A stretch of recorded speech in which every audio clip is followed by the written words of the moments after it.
कहानियों की दुनिया विद दीपिका पर आप सभी का स्वागत है। आइए शुरू करते हैं हमारी आज की ये नई कहानी जिसका नाम है flirt at the rate love. Vishakha जल्दी जल्दी सीढ़ियां चढ़कर आखिरकार 13वें फ्लोर तक पहुंच ही गई। लिफ्ट अचानक छठे माले पर खराब हो गई थी।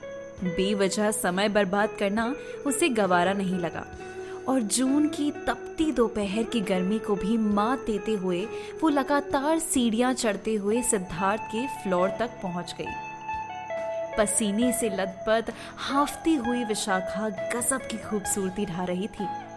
गुलाबी रंग की पतली सी बाजू कट टॉप पसीने से भीगकर उसके देह से चिपक गई थी और उस ट्रांसपेरेंट टॉप के भीतर उसके जिस्म की बारीक बनावट भी साफ साफ दिखाई दे रही थी। जांघों से बुरी तरह चिपकी हुई उसने एक ब्रांडेड जीन्स पहनी हुई थी जो कि इतनी जगहों से कटी हुई थी कि उसके गोरे जांघ और जांघों पर बने काले तिल भी साफ साफ दिखाई दे रहे थे। नई पीढ़ी के स्टाइल और पसंद की शानदार उदाहरण थी वो। चेहरा गोरा और पतला था। गौर करने वाली चीज थी उसके बाएं हाथ के 5 उंगलियों में सोने पर हीरे के मोती लगे 5 अंगूठियां थी, जिससे ये मालूम चलता है कि विशाखा एक रईस खानदान की लड़की है। खैर गजब का कॉन्फिडेंट चेहरे पर लिए घूम रही थी वो। विशाखा सीढ़ियां चढ़कर कुछ देर हांफती रही। फिर फ्लैट नंबर 56 पर जाकर उसने दरवाजा नॉक किया।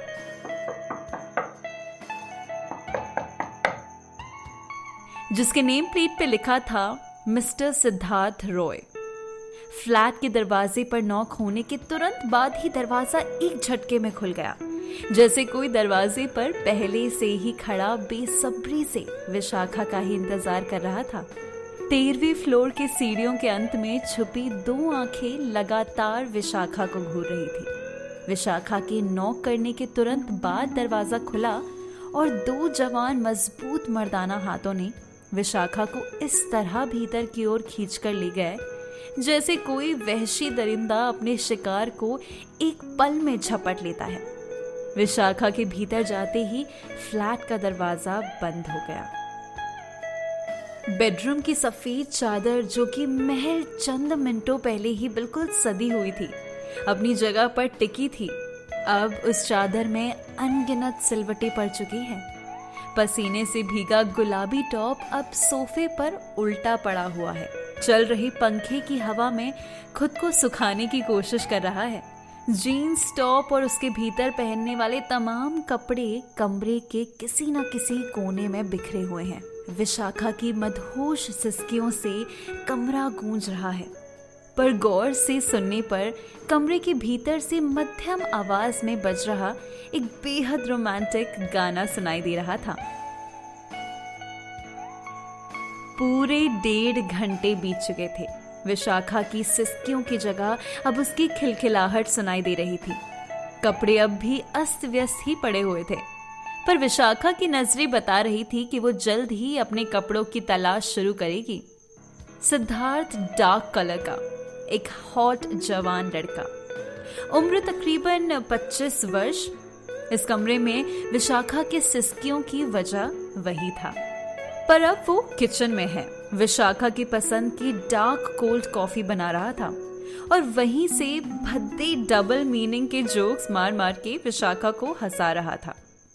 अचानक विशाखा की खिलखिलाहट रुक गई जब बेड के कोने में पड़ा उसका महंगा एंड्रॉइड फोन वाइब्रेशन मोड पर किसी के मैसेज आने का संदेश देने लगा। झट से उसने अपना मोबाइल पकड़ा तो व्हाट्सएप में करण के 5 अनरेड मैसेज थे। चैट ओपन कर वो उन मैसेजेस को पढ़ने लगी। उंगली से सिद्धार्थ को चुप रहने का इशारा कर उसने अपना सारा ध्यान मोबाइल पर मैसेज रीड करने पर लगाया। Where are you, Wish? Wish, please listen to me. Please send me your live location and tell me where are you. Wish, तुम इतनी केयरलेस कैसे हो सकती हो? तुम्हें जरा भी अंदाजा है आज तुम्हारी मीटिंग ओबरॉय एंड कंपनीज के डायरेक्टर के साथ है। वो आधे घंटे से मीटिंग हॉल में तुम्हारे प्रोजेक्ट का वेट कर रहे हैं। अनरेड मैसेज विशाखा ने रीड कर लिए और उसे लगा जैसे उसके पाँव के नीचे से किसी ने जमीन खींच ली हो। रिप्लाई करने का टाइम नहीं था उसके पास। जल्दी से अपने बिखरे कपड़ों को किसी तरह पहनकर वो बगैर सिद्धार्थ से कुछ कहे वहां से उसी तेजी से निकली जिस तेजी से वो वहां आई थी। अगर आज उसकी जगह उसके जूनियर ने प्रेजेंटेशन कर दिया तो उसका फ्यूचर बर्बाद हो जाएगा। एक अच्छी बात यह हुई कि लिफ्ट अब तक बन चुकी थी। लिफ्ट में ही उसने अपनी ओला कैब बुक की और लिफ्ट से बाहर निकलते ही उसे अपनी कैब नजर आई। कैब में बैठने के तुरंत बाद उसने अपनी मोबाइल का लॉक खोला और करण के चैट में जाकर मैसेज टाइप किया, I am coming love, give me just 15 minutes. साथ ही उसे कुछ याद आया और उसने मोबाइल की गैलरी में जाकर उन सेल्फियों को हाइड किया जो अभी थोड़ी देर पहले ही उसने बगैर कपड़ों के सिद्धार्थ के साथ क्लिक की थी। ट्रैफिक की वजह से वो 15 मिनट के बजाय 23 मिनट बाद अपने ऑफिस पहुंची। कैब को 175 रुपीज पे करके वो भागकर ऑफिस की मीटिंग हॉल में जाने लगी जहां उसका वेट किया जा रहा था। पर इसी बीच रिसेप्शनिस्ट ने उसे टोका, Vishakha ma'am, Oberoi and companies के लोग आधे घंटे में आ रहे हैं, तब तक आप अपनी प्रेजेंटेशन वर्क को फाइनल टच दे दीजिए। व्हाट? वो लोग अब तक नहीं पहुंचे? तो फिर करण ने मुझे इस तरह से झूठ बोलकर क्यों बुलाया? आखिर उसके दिमाग में क्या बात आई? कहीं उसे मुझ पर शक तो नहीं? यही सब सोचते हुए विशाखा मीटिंग हॉल में पहुंची और धम से वहां रखे सोफे पर बैठ गई। तभी वहां एक चपरासी विशाखा के लिए ठंडा पानी लेकर आया तो विशाखा ने उससे कहा, सुनो, पानी रखने के बाद जरा करण सर से कहना मुझसे यहाँ आकर मिलें। पर करण सर तो पिछले 2 घंटे से कहीं बाहर गए हैं मैम, चपरासी जवाब देते हुए वहां से निकल गया। अब व्हाट्सएप पर करण से सवाल करने की बारी विशाखा की थी।